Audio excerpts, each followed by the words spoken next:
of all three? Is this just like LeBron's relatively underwhelming first years in Miami and back in Cleveland, or his Michael Jordan and Washington years? These are questions sometimes being asked within the Lakers organization and with LeBron's own support team, and even by LeBron himself. This is very interesting because so LeBron's asking it. He doesn't have an answer. The Lakers are asking it. They don't know. And LeBron's camp is asking it.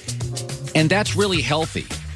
But the fact that everybody, including LeBron, is asking proves that our skepticism is right.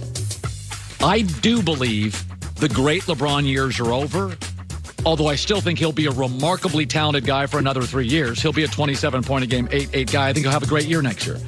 But if LeBron doesn't move downward trajectory, he'll be the only human to ever play basketball, including Michael and Kobe, who didn't age at this point. No. He's aging. It's the same thing that's going to happen with Tom Brady at some point. There's going to be some sort of decrease in athleticism and skill. It's just, as much as we'd love to believe that this is going to last forever, it's not.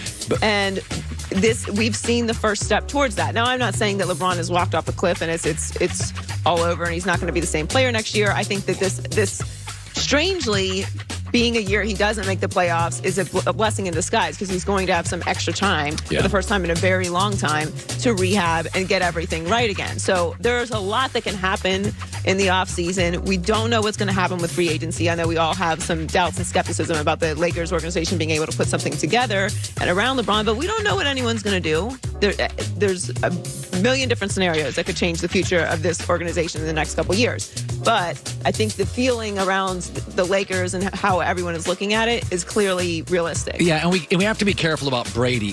Quarterbacks in the NFL, even the guys I know like Aikman now and Drew Bledsoe who are in their 40s, they can still throw it. A quarterback can throw forever. Oh, no, I'm not comparing the two. It's basketball. Clearly, and the amount of work that LeBron does when he's out there, so it's not comparable. It's not comparable. A basketball player needs his legs, the cardio. Tom Brady and Phillip Rivers and Drew Brees can masquerade a lot with a good offensive line, with a really good coaching. They don't get hit, and those guys can throw till they're 49 years old. No, it's not comparable. The only reason I compare the two is because we've been talking about the demise of Tom Brady for forever. Well, I haven't, but people every year is like, oh, this is the last year Tom Brady's going to be able to do what he does, and then he continues.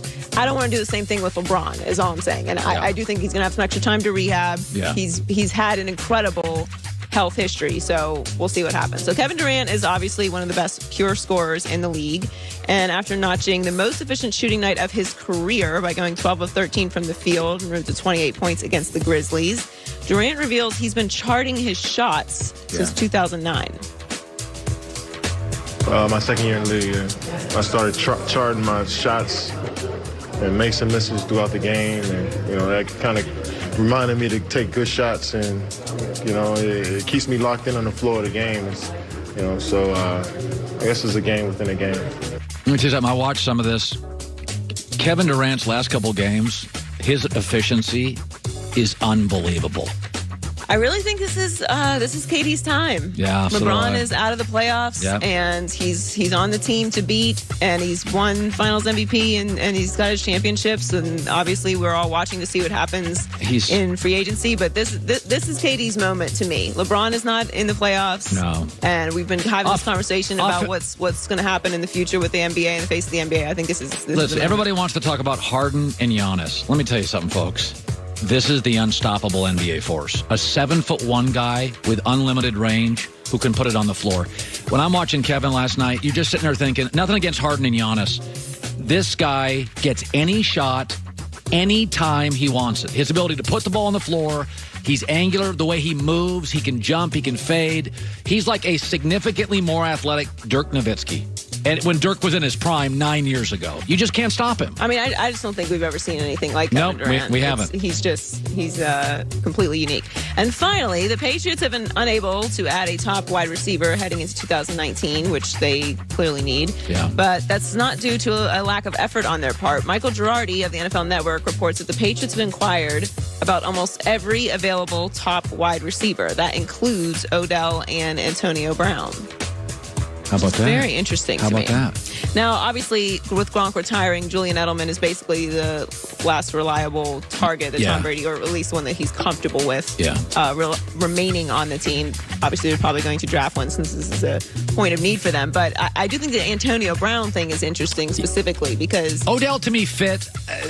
Antonio it was not a fit to me in New England, but although I'm sure they would figure out a way to make it work. Right. But to me, it's just more about on the Steelers not trading him to the Patriots. I would love to know what that package looked like. Well, they have 12 draft picks, so it's not like they don't have the ammo to make these moves. You know, with New England, though, it's all about value, and they probably just didn't feel they got value in the contract.